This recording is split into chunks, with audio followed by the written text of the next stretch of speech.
Hello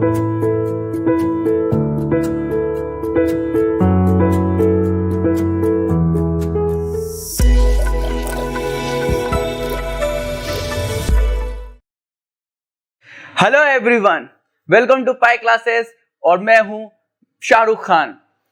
जैसा कि आप सभी जानते हैं कि अपना 12 चैप्टर चल रहा था, 12.1 कंप्लीट हो गई थी, 12.2 भी कंप्लीट हो चुकी थी और मैं आप सभी लोगों से माफी चाहता हूं क्योंकि मैं पिछले कुछ दिनों से वीडियोस नहीं डाल पा रहा हूं, वीडियोस कंटिन्यू नहीं आ पा रही है। कुछ बच्चे मुझे कंटिन्यू कह भी रहते कि सर वीडियोस कब आएगी, लेकिन अब वो इंतजार खत्म हो चुका है। अब नेक्स्ट अपन चलते हैं 12.3 पर।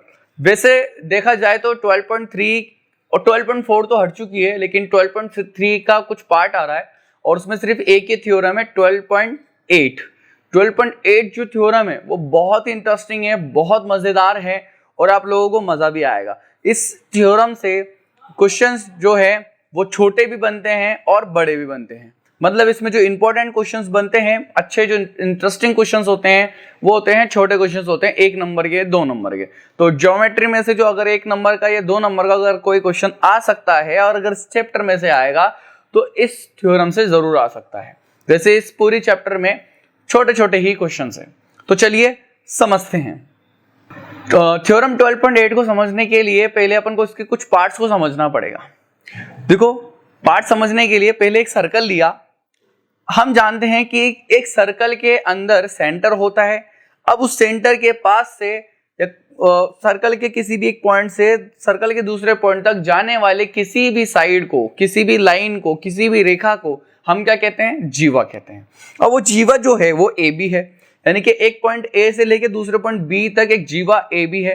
अगर मैं उस जीवा को ना देखूं तो ए से लेके बी तक एक चाप भी जा रहा है, ऐसे ये घूम रहा है ये चाप, तो ये भी तो एक ए बी चाप ही है जो कि ए से लेके बी तक की जीवा को मिलाता है। तो जैसे ही अपन एक जीवा को खींचते हैं वृत्त के अंदर, तो उस वृत्त के 2 पार्ट्स बन जाते हैं। और वो पार्ट्स कैसे भी हो सकते हैं, तो ये मैंने एक छोटा पार्ट इधर लिया, बड़ा पार्ट इधर लिया, तो ये 2 पार्ट्स हो जाते हैं।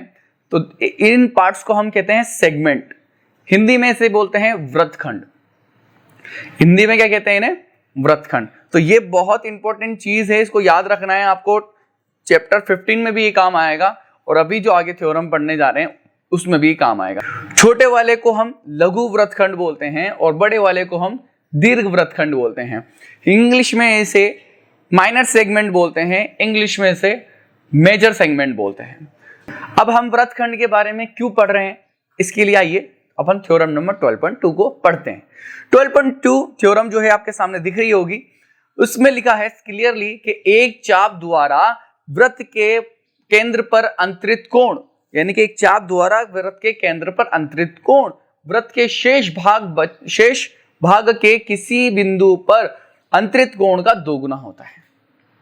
मतलब ये कहना चाह रहा है कि अगर कोई एक वृत्त है, उस वृत्त के कोई भी एक चाप ले लो, एक चाप जैसे फॉर एग्जाम्पल मैंने ए से बी, एक छोटा चाप नीचे की तरफ ले लिया ए से बी। अब मैं इस ए से लेके बी तक ये जो चाप बन रहा है, ये केंद्र पर बना कोण जो है, इस चाप द्वारा केंद्र पर बना जो कोण है, अब शेष बचे भाग जो होगा, ये जैसे ए से लेके बी तक एक चाप हो गया, अब इस चाप को छोड़कर जो बचा हुआ भाग होगा, यानी कि मेजर सेगमेंट, मतलब बड़ा वाला वृत्त जो मैंने बताया था अभी, बड़ा वाला वृत्तखंड।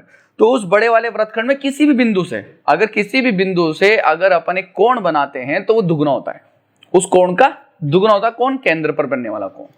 तो इसको जरा ध्यान में रखना है आपको। इसको थोड़ा सा और अच्छे से समझ लेते हैं। इंग्लिश मीडियम वालों के लिए मैं आपको इस तरीके से समझाता हूं। जैसे मान लो इसने इस थ्योरम में चाप का जिक्र यानी कि आर्क का जिक्र हुआ है, लेकिन चाप हो या कोण हो बात एक ही होती है, ठीक है।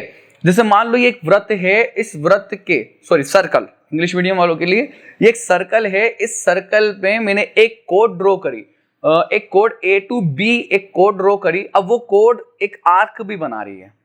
अब इस थ्योरम के अकॉर्डिंग ये बोलना चाह रहा है कि ये जो आर्क द्वारा बाय जो सबटेंडेड एंगल होगा, इस आर्क से जो सबटेंडेड एंगल होगा सेंटर पर, जो सेंटर पर एंगल बनेगा वो डबल होगा, 2 टाइम्स होगा, दुगना होगा। किसका? बाकी बचे सर्कल पर अगर अपन एंगल बनाते हैं तो उसका, और एक और इंटरेस्टिंग मैं बात बताता हूं कि बाकी बचे हुए जितना भी पार्ट होगा, आप उसमें कहीं पर भी पॉइंट ले लो वो सब इक्वल होंगे। एक से ज्यादा अगर मैं यहाँ आपको एंगल बनाऊं तो भी वो इक्वल होंगे। देखिए कैसे, एक सर्कल बनाया, ठीक है, एक चाप ले लिया नीचे वही A to B। अब मैं इस चाप से एक A से C और B, ACB एक क्या बनाता हूं, कोण बनाता हूं। तो वो मान लो सपोज देन वो 30 डिग्री का है। वो कोण कितने डिग्री का है, 30 डिग्री का, 30 डिग्री का। अब मैं A से D एक और चाप बनाता हूं बचे हुए सर्कल पर, शेष बचे रिमेनिंग सर्कल पर, ठीक है। तो वो जो एंगल होगा वो भी 30 डिग्री का होगा, 30 डिग्री का होगा। अगर एक और मैं बनाता हूं AEB, एक और बनाता हूं AEB, तो वो भी 30 डिग्री का होगा। इस तरीके से अगर आप जितने मर्जी चाहे इसमें एंगल बनाएंगे, यानी कि अगर एक सेगमेंट से दूसरे सेगमेंट की तरफ, दूसरे अल्टरनेट सेगमेंट की तरफ अगर जितने मर्जी चाहे आप एंगल बनाएंगे तो वो सब एंगल इक्वल होंगे।